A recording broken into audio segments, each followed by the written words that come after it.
최소자가 밖으로 나가셨나? 아이고, 장모님.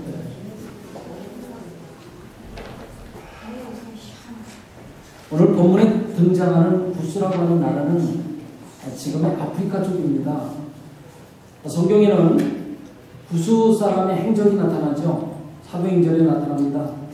에티오피아 여왕 간다게의 내시가 예루살렘에서 예배를 드리고 돌아가다가 자기네 땅으로 돌아가다가 빌립의 전도를 받은 일이 대표적인 일이죠.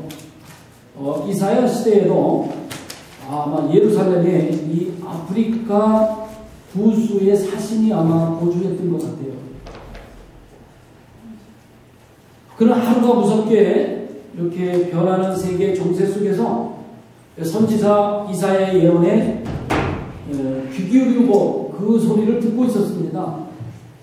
당시 시대적인 변화를 보면 강대국 아수르가 있었어요.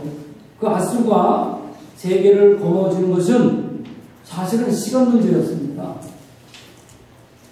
이렇게 국제 정세를 파악한 구스 사신은 자기의 나라를 향해서 우리 구스가 살아남기 위해서는 강대국인 아수르와 손을 맞잡아야 합니다. 라고 보고를 하려고 했어요. 그렇지만 오늘 본문에 보면 이사야는 그렇게 말하지 않습니다. 강대국인 아수르와 손을 맞잡아야 한다. 거기에 동의하지 않는다는 거죠. 아수르와 손을 잡는 것은 맞지 않다는 것이에요. 아수르는 곧 멸망하게 될 것이고 전 세계는 새로운 통치자의 손에 들어갈 것인데 그 통치자의 이름이 누구냐면 임마누엘이라고 하는 거죠. 하나님께서는 이사야를 통해서 이런 움직임을 갖고 있는 구스, 그 나라에게 유다를 보호하시는 하나님의 놀라운 그 능력을 보고 믿음을 가지라 그렇게 말씀하고 있어요. 강대국 아수르와 손을 잡는 것이 아니라 유다를 돌보고 계신 전지전능하신 하나님, 그 하나님을 믿어야 한다는 거죠. 하나님을 의지하면 구원을 받겠지만 국제 정치적 현실만 보고 아수르의 나라를 맡기게 되면 구스는 반드시 멸망당하게 될 것이라고 하는 경고의 메시지가 오늘 이사야 18장의 말씀입니다. 즉 역사의 주관자 되시는 그 하나님, 세상의 지배자가 아니라 전능하신 그 하나님께 구스라고 하는 나라를 의탁해야 한다라는 사실을 이야기하고 있는 거죠. 오늘 본문 1절 2절 보겠습니다. 슬프다 구스의 강 건너편 날개치는 소리 나는 땅이요 갈대배를 물에 띄우고 그 사자를 수로로 보내며 이르기를 민첩한 사절들아 너희는 강들이 흘러 나누인 나라로 가되 장대하고 준수한 백성 곧 시초부터 두려움이 되며 강성하여 대적을 밟는 백성에게로 가라 하는도다. 이사야가 지금 구스의 강 건너편 날개치는 소리 나는 땅을 보고 슬퍼하고 탄식한다라고 이야기합니다. 우리가 어느 곳으로 가기 위해서는요, 지금은 뭐 비행기 타고 가기도 하고 차를 이용하기도 하지만 어떤 때는 비행기나 차나 기차보다도 배를 타고 가는 것이 더 가까울 때가 있죠. 아마 당시에 구스라고 하는 나라로 가기 위해서는 나일강에 배를 띄워서 배를 타고 가는 게 더 가까웠던 모양이에요. 구스는 지금의 아프리카 땅인데 거기는 나일강이 흐르고 있거든요. 그래서 나일강에 배를 띄워 배를 타고 들어가는 것이 더 가까웠던 것 같아요. 이사야는 예루살렘에 있는 구스 사신에게 빨리 가서 가나안 땅에서 일어난 이 모든 일들을 네가 본 그대로 본국인 구스에 알려라 그렇게 이야기합니다. 즉 아수르와 동맹을 맺는 것이 옳은 일이 아니야. 유다를 지키시는 여호와 하나님을 바라보라. 그렇게 알리라는 거예요. 솔로몬 시대 구스 사람들은 하나님의 백성들에게 일어나는 일들에 대해서 매우 관심을 가지고 있었습니다. 예루살렘과 아프리카는 한참 떨어져 있거든요. 그런데도 불구하고 구스 사람들은 하나님의 백성들에게 일어나는 일에 대해서 매우 큰 관심을 가지고 있었죠. 솔로몬이 왕으로 등극했습니다. 하나님께서 솔로몬에게 지혜를 쏟아 부어주셔서요. 그 소문이 구스 나라에까지 들렸습니다. 그 당시에 구스의 왕은 시바라고 하는 여인이었는데 이 여인이 솔로몬의 지혜의 소리를 듣고 예루살렘을 방문하게 됩니다. 스바 여왕은 솔로몬을 통해서 하시는 하나님의 일에 대해서 매우 관심을 가지고 있었기 때문에 계속해서 예루살렘에서 일어나는 일들에 관심을 가지고 주목해 왔습니다. 결국 이사야가 지금 하고 싶은 말은 무엇이겠습니까? 북이스라엘과 당시 쪼개진 북이스라엘과 남유다인 예루살렘이 다르다는 거예요. 솔로몬 이후에 갈라진 북이스라엘과 남유다는 다르다는 거죠. 같은 하나님의 백성들이었지만 다르다는 거예요. 형식적인 신앙생활로 만족하면서 실제로는 세상과 똑같은 삶을 사는 북이스라엘, 아수르의 멸망을 당할 것이라는 거예요. 하나님을 배신하고 우상을 섬기며 자기 멋대로 사는 북이스라엘은 곧 아수르라고 하는 나라에 의해서 멸망당할 것이지만 말씀에 등불을 끄지 않는 예루살렘 즉 남유다는 망하지 않고 견뎌낼 것이라는 말씀이 됩니다. 하나님께서 지켜주실 것이라고 하는 것이죠. 아수르가 아무리 강대국이긴 하지만 당시에 정말 사람들이 보기에는 이 나라가 곧 온 세상을 집어삼킬 것과 같은 그런 강대국이었는지 모르겠지만 말씀이 살아있는 예루살렘 성을 넘지를 못할 것이라는 거예요. 구스 사람들은 이 말씀을 듣고 신앙생활을 어떻게 해야 할지 이것은 자신의 나라에 알려주는 중요한 뉴스가 될 것이라는 거죠.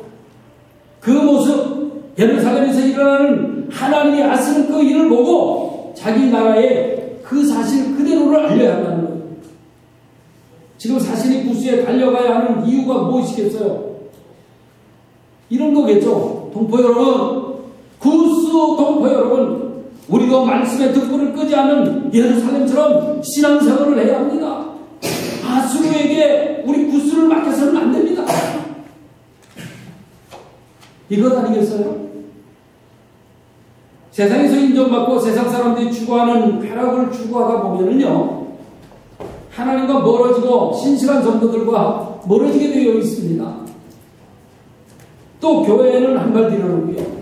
또 한 발은 세상에 두는 사람들은 교회에서 하는 모든 일들을 어떤 방식으로 하려고 그러냐면 세상에서 하는 방식대로 하려고 하는 경우가 많이 있어요. 교회의 질서와 룰을 따르는 것이 아니라 밖에서 하는 그 버릇을 가지고 교회로 끌어들여서 그렇게 하려고 하는 경향이 있다 그 말이죠. 하지만 이사야는 뭐라고 말씀하십니까? 결코 그렇게 해서는 안 된다는 거예요. 구스 백성들에게 그렇게 해서는 안 된다. 아수르와 동맹을 맺을 것이 아니라 예루살렘을 지켜주시는 그 놀라운 전지전능하신 하나님께서 말씀하신 대로 삶을 살아야 한다. 하나님 제일주의 삶을 살아야 한다라고 외쳐야 한다는 거예요. 그게 지금 이사야가 구스를 향해서 하는 말씀이에요. 여러분 혹시 여러분들도 사업은 사업이고 교회 생활은 교회 생활이라고 생각하고 계신 분이 있으십니까? 세상은 세상이고 세상에 나가서 내가 사는 건 사는 거고 교회에 와서 생활하는 것은 교회 생활 분리해서 생활하시려는 그 말입니다. 그렇게 생각하시냐는 거예요. 그런데 하나님은 그런 생각을 버리라고 우리에게 이야기하고 있습니다. 하나님과는 상관없이 말이죠. 전혀 상관없이 그저 어떻게 해서든지 돈만 많이 벌어서 교회 내가 헌금하면 되는 거지, 선교 헌금 많이 하면 되는 거지 라는 생각을 가진 사람이 신앙 좋은 사람이라고 생각하시냐 그 말입니다. 여러분, 신앙과 삶을 분리하는 삶은 잘못된 삶이에요. 혹시라도 그런 생각을 가지고 계시다면 지금 이 시간 여러분 그 생각을 바꿔주십시오. 신앙과 삶이 일치해야 합니다. 밖에서 생활하는 것과 교회 안에 생활하는 것이 다르다면 그건 그는 분명히 문제 있는 신앙생활입니다. 이것이 오늘 말씀을 통해서 우리에게 주시는 하나님의 교훈이에요. 이제 신앙과 삶은 하나라고 우리의 생각이 바꾸어져야 합니다. 사실 신앙과 삶을 일치하는 것 쉽지 않지요. 쉽지 않습니다. 그럼에도 불구하고 우리 그리스도인들에게 신앙과 삶은 하나가 되어야 됩니다. 여러분이 교회에서 생각하고 교회에서 하는 행동 그대로가 밖에 나가서도 똑같아야 돼요. 아주 작은 예를 하나 들어볼까요? 이런 거 말이죠. 자, 지나가는데 휴지가 하나 떨어졌어요. 두 가지 생각이 듭니다. 하나는 주어야지라는 생각과 또 다른 하나는 그 주어야지라고 하는 그 생각, 그 양심의 소리를 무시한 채 그냥 지나가는 행동. 자, 쓰레기를 버리면 안 된다라고 하는 생각, 양심의 소리가 있습니다. 그런데 그것을 알면서도 남들이 보지 않으니 슬쩍 버리는 행동. 어떻게 생각하십니까? 괜찮은가요? 우리 그리스도인들은 그래서는 안 된다는 겁니다. 그 생각과 그 생각이 같아야 된다는 거예요. 주어야 한다, 버려서는 안 돼야 된다라고 일치해야 한다는 거죠. 아무리 세상이 변하고 사람들이 변한다고 할지라도 우리 그리스도인들의 신앙 양심은 변해서는 안 되는 거예요. 단순히 정직하고 착하게 사는 그 이상의 삶이 되어야 된다는 거죠. 바로 십자가의 삶이 되어야 한다. 쓰레기를 버리지 않을 뿐만 아니라 더 나아가서는 주워서 쓰레기통에 넣기까지 해야 하는 그런 삶을 살아야 한다. 그것이 바로 예수님의 이름으로 우리가 감당해야 하는 빛과 소금의 역할 아니겠냐. 아주 간단한 거죠. 그런데 우린 참 연약한 존재죠. 그죠? 그래서 잘 쓰러지고 넘어져요. 그래서 우리가 하는 모든 일을 주께 하게 해달라고 말씀과 기도로 우리는 늘 무장해야 돼요.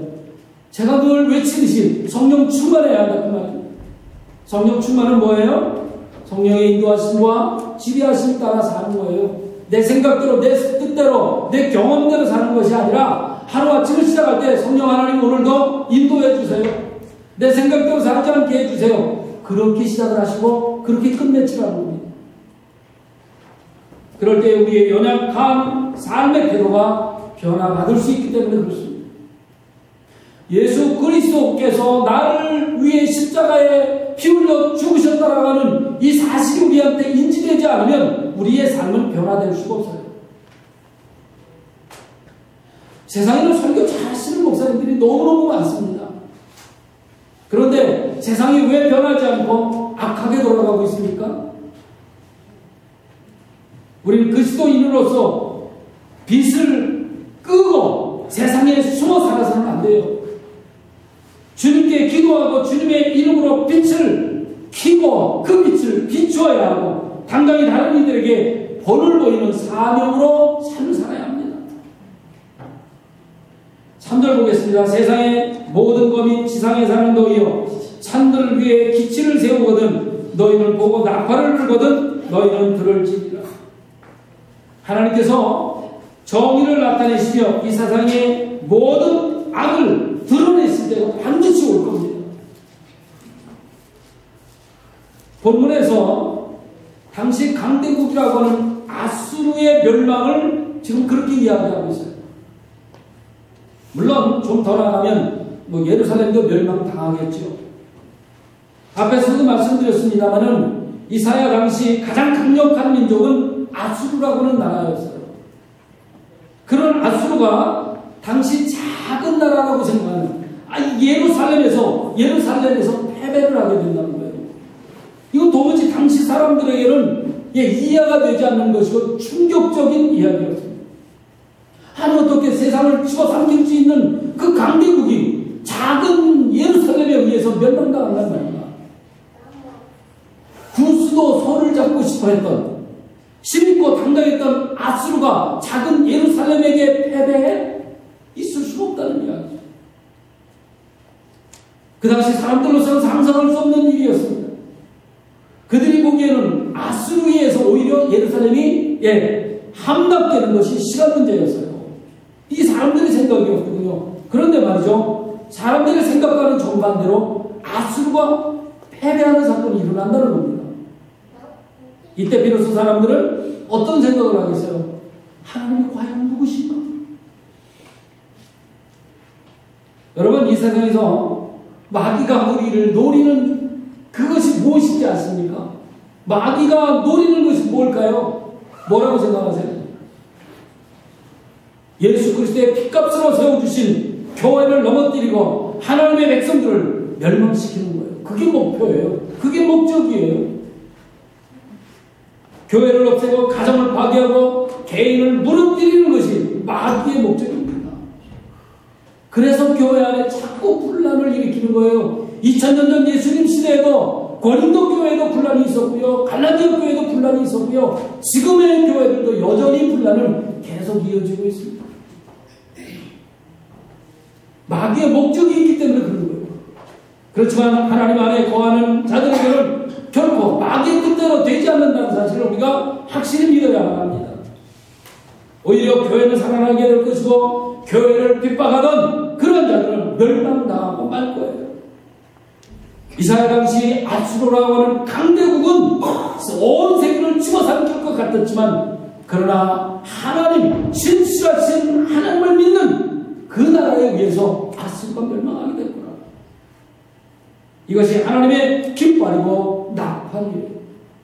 이사야는 계속해서 하나님께서 하신 일에 대해서 이야기를 해나갑니다. 4절부터 6절 봅니다. 여호와께서 내게 이르시되 내가 나의 초소에서 조용히 감찰함이 쬐이는 일광 같고 가을 노의 운무 같도다. 추수하기 전에 꽃이 떨어지고 포도가 맺혀 익어갈 때에 내가 낯으로 그 연한 가지를 베며 퍼진 가지를 찍어버려서 산의 독수리들과 땅의 들짐승들에게 던져주리니 산의 독수리들이 그것으로 여름을 지내며 땅의 들짐승들이 다 그것으로 겨울을 지내리라 하였습니다. 이제 날씨가 참 좋아지죠, 그죠? 이번 주에도 계속 날씨가 좋더라고요. 지금 비치는 저 햇살은요, 소리가 없어요. 소리를 내지 않고 계속해서 빛을 비춰주고 있습니다. 그런데 소리 없이 비추는 저 햇빛이 말이죠, 나무를 자라게 하고 있는 거죠. 저 햇빛이 없으면 나무는 결코 자랄 수가 없습니다. 그리고 오늘 말씀에 나오는 가을 더위의 운무, 운무는 뭐냐면 안개를 이야기합니다. 가을 더위에 나타나는 운무는 어떠냐는 것이요, 아침에 잔뜩 낀 안개는 잠시 후에 사라지겠지만, 그러나 그 안개는요, 나무의 습기를 제공해서 나무를 자라게 하는 거예요. 우리가 보기에는 잠시 있다 사라지는 안개에 불과할지 모르겠지만, 그 안개는 나무를 자라는 역할을, 나무를 자라도록 하는 역할을 한다는 거죠. 하나님이 바로 그런 분이세요. 악인들이 지금 득세하고 있는 것 같이 보이잖아요. 도대체 하나님은 뭘 하시는 것인가? 하나님이 계시기를 하신 것인가? 저렇게 악한 자들이 정말 잘 먹고 잘 살고 떵떵거리는 것을 보면 하나님이 과연 계신가? 라는 생각을 하실 수도 있어요. 우리는 왜 그런 생각을 가지냐면 하나님께서 즉시 그 악인들을 심판하시지 않기 때문이죠. 그래서 우리는 그런 생각을 가지고 느낄 수가 있어요. 악을 행하는 사람들을 즉시 처리하시면 참 좋겠는데 그렇게 하지 않기 때문입니다. 그러나 우리는 반드시 기억해야 할 일이 하나 있습니다. 하나님께서 지금도 끊임없이 조용히 일하고 계시다는 사실 말이죠. 우리는 그렇게 느끼지 못하지만 하나님 여전히 일하고 계시다는 사실. 그러면 하나님께서 우리가 좀 느끼도록 즉시 급하게 일하지 않으실까요? 그럼 참 좋을 텐데. 악인들이 잘못할 때마다 확 쉬었으면 좋겠는데 그렇게 하지 않으십니다. 그 이유가 무엇이냐는 거죠. 그것은 하나님의 목적이 심판에 있는 것이 아니기 때문에 그래요. 하나님은 이 세상을 심판하시는데 목적을 두지 않으세요. 심판하시는 것이 목적이 아니라 열매를 맺게 하시는데 그 목적이 있어요. 따뜻한 자들을 돌이키게 하셔서 그들이 성령의 열매를 맺기를 지금도 원하시고 계시다. 이사야는 지금 포도 가지치기를 예를 들어서 설명을 하고 있지요. 포도 농사는요, 사람들의 손을 참 많이 필요로 합니다. 거름도 해줘야 되죠. 가지치기 당연히 해줘야 합니다. 그래야 많은 열매를 기대할 수 있기 때문이죠. 그런 것이 귀찮다고 또 아깝다고 내버려 두면요, 풍성한 열매를 기대할 수가 없습니다. 우리에게 영적 가지치기는 뭐라고 생각하십니까? 우리도 가지치기를 해야 돼요. 영적인 가지치기 말이죠. 우리에게 있어서 영적인 가지치기는 무엇이냐면 세상적인 잘못된 요소를 잘라내는 거예요. 그렇지 않으면 우리가 영적으로 성장할 수가 없어요. 우리에게 세상적인 요소가 하나 둘 자라기 시작하면은요, 하나님을 의지하지 않습니다. 세상만 바라보게 되어 있어요. 그래서 우리는 영적인 가지치기를 날마다 해나가야만 합니다. 우리가 영적인 가지치기를 하지 않으면 세상을 바라보게 되는데, 그러다가 그 원하는 바가 다 채워지지 않으면 어떻게 하냐면 삶이 침체되고 낙심하게 되는 거죠. 하나님은 정말 계신가? 이렇게 의심하게 되는 거예요. 사단의 제일 큰 목적이 뭐냐면 우리를 의심하게 하는 거예요.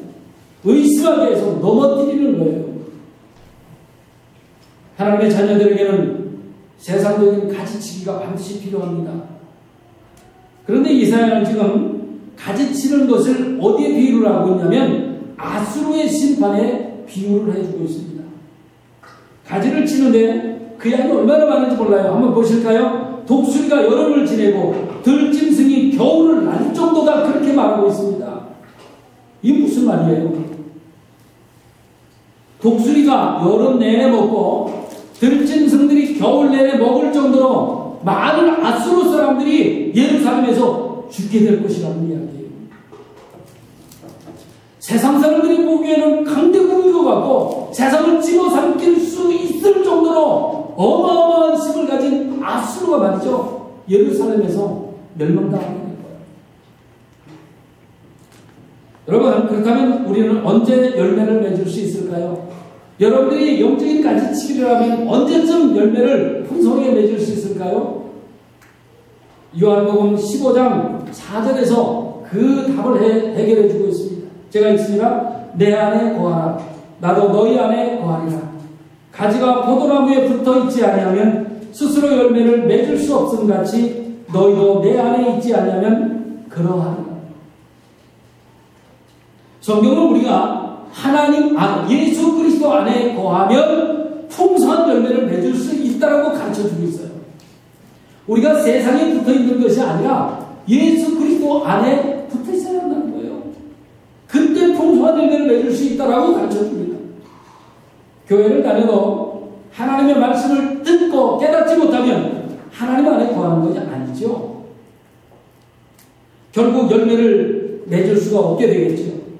그러나 말씀을 듣고 깨달아서 그 말씀 안에 우리가 거하기만 하면 그 말씀의 순종함으로 말미암아 풍성한 열매를 맺을 수가 있습니다. 하나님은 조용히 우리를 쪼이시는 햇빛과 같으신 분이에요. 그렇기 때문에 저와 여러분이 예수 안에 거하기만 하면 돼요. 그러면 조용히 햇빛이 내려 쬐는 것 같이, 그래서 나무가 성장하는 것 같이 우리들도 영적으로 성장할 수가 있어요. 우리가 하나님을 바라보며 하나님 안에 살면 많은 열매를 맺을 수 있는 줄로 믿습니다. 10절 봅니다. 그때에 강들이 흘러나누인 나라에 장대하고 준수한 백성 곧 시초부터 두려움이 되며 강성하여 대적을 밟는 백성이 만군의 여호와께 드릴 예물을 가지고 만군의 여호와의 이름을 주신 곳 시온산에 이르리라. 사도행전 8장 26절 이하에 보면 에티오피아 여왕의 국고를 맡은 네시가 예루살렘에 예배를 하러 왔다가 돌아가는 그런 장면이 나옵니다. 이 네시가요, 자기의 나라 에티오피아로 돌아가면서 마차를 타고 가는 길에 성경을 읽습니다. 그때 성경 본문은 이사야였고 그 내용이 뭐냐면 고난의 종에 관계된 내용이었습니다. 열심히 읽어요. 그런데 성령에 이끌린 빌립이 그 내시 옆으로 가서 물어봅니다. 지금 읽으신 것이 어디입니까? 이사야입니다. 그 내용은 이해하셨나요? 아니요, 내가 읽기는 읽었는데 누가 가르쳐줘 해석해주는 사람이 없어서 무슨 뜻인지를 모르겠어요. 읽긴 읽었는데 무슨 뜻인지 모르겠다는 거예요. 그때 빌립이 그 말씀을 해석해 줍니다. 이런 설명이죠. 인간이 하나님을 배반해서 죄를 짓게 되었고 그 죄값을 대신 치르기 위해서 하나님의 종이 십자가에서 고난을 받은 내용입니다. 그렇게 알려주었어요. 그러자 내시가 성령에 의해서 그 말씀이 깨달아지게 되었죠. 그리고서 필립에게 물로 세례를 베풀어 달라고 부탁을 하고 세례를 받고 자기 나라로 돌아가게 됩니다. 우리의 의문도 다르지 않지요. 하나님의 아들이 왜 고난을 받게 되었고 왜 십자가에서 피 흘려 죽으셔야만 했는가? 이 의문이 우리들에게도 풀리지 않으면 그냥 성경책만 끼고 교회에 왔다 갔다 하는 꼴이 되는 거 아는 거예요. 주님의 십자가는 내 죄 때문에 죽으심을 당했다고 했던 그 사실이 깨달아질 때에 믿음이 생깁니다. 제가 말씀드린 대로 예수 그리스도의 십자가가 빠진 설교는 그래서 능력이 없는 거예요. 예수 그리스도의 십자가 보혈이 나를 살렸다라고 하는 그 믿음이 깨달아질 때에 나의 영적인 성장이 이루어지게 됩니다. 감사함으로 예배드릴 수 있는 거예요. 기쁨으로 예배드릴 수 있는 거예요. 교회 생활과 밖의 생활이 일치할 수가 있는 거예요. 그것이 깨달아지지 않고 믿어지지 않으면 교회 생활과 밖의 생활은 분리될 수밖에 없는 거죠. 지금 구스는 강대국이라고 하는 아스루를 믿어야 될 것이 아닙니다. 전지전능하신 하나님을 믿어야 하는 거죠. 그것을 지금 이사야가 전하고 있는 겁니다. 구스는 그것을 깨달아야만 했어요. 구스는 보내신 선지자 이사야의 말씀을 믿고 빨리 하나님께로 돌아가야만 합니다. 그것이 살 길이기 때문이죠. 우리들도 마찬가지입니다. 비록 우리의 눈에는 세상 것이 더 크게 보일 수 있을지 모르겠습니다만 세상의 물질과 쾌락을 쫓지 말고 전지전능하신 하나님을 믿고 우리는 그분만을 신뢰해야 합니다. 그분의 나를 위해 십자가에 죽으신 그 의미를 깨닫고 감사하며 삶을 살아요. 우리가 보기에는 일하시지 않는 것 같지만 하나님께서는 지금도 여전히 저와 여러분들의 일거수일투족을 다 보고 계시다. 세상 것을 의지하지 말고 나를 의지하라고 지금도 우리에게 말씀해 주고 계십니다.